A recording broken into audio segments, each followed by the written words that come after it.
This is going to go over a progression for overhead lifting that gives you a track to follow, being the edge of a door or a door frame, using anything stick-like, cane, golf club.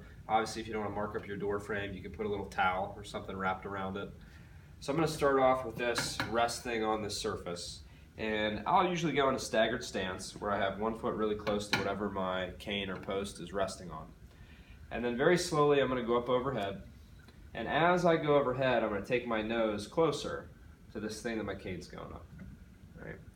And I'm going to go as high as I can comfortably and then come down slow. I'm not going to go way back to where my hands stay out in front of me like a straight arm. So as this comes down, I'm still going to stay pretty close. So my elbows drop down and I try and keep my forearms pretty close to perpendicular. They can be angled forward a little, but I don't want them going all the way here. So I stay pretty close so my forearms can stay pretty well straight up and down.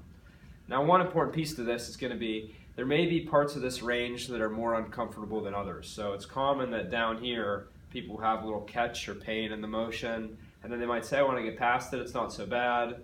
And then when I get up here, maybe it's a little uncomfortable, maybe it's not. So initially with this motion, you want to stay in the window that feels comfortable. So you don't have to come all the way back down.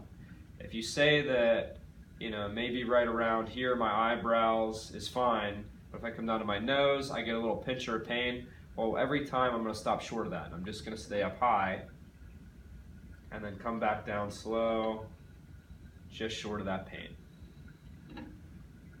So rocking in towards my front foot and then coming back away as I come down. Now initially, I'm going to stay in that controlled range, but ultimately trying to get to where I may be like at my chin and then going up as high as I can.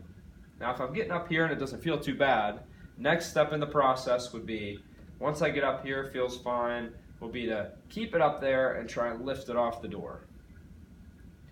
And then come back and give myself support to slide back down slowly. Once again, use the support to get all the way back up there and then bring it off the door. Okay, so that would be phase 2, right? Phase 3 would be maybe the lowering without the door at all. So I'll get up just like I did before. I'll shift my weight away from the door and see how I do here, trying to control the coming down. Now let's say as I come down, I get to here and I start to feel a little uncomfortable. Well, I can come back to the door and then let the door support me the rest of the way. It's almost like training wheels on a bike, right? You have the support as needed, but ultimately my goal is to get away from it and be able to lift something overhead. So, first I'm staying in this short window, then I'm lifting off and using the door to come back down, and then third on the list, I'm coming down as low as I can. Sometimes I'll even think about pulling slightly outward on the cane or stick, and then once I feel like I'm losing control, back to here.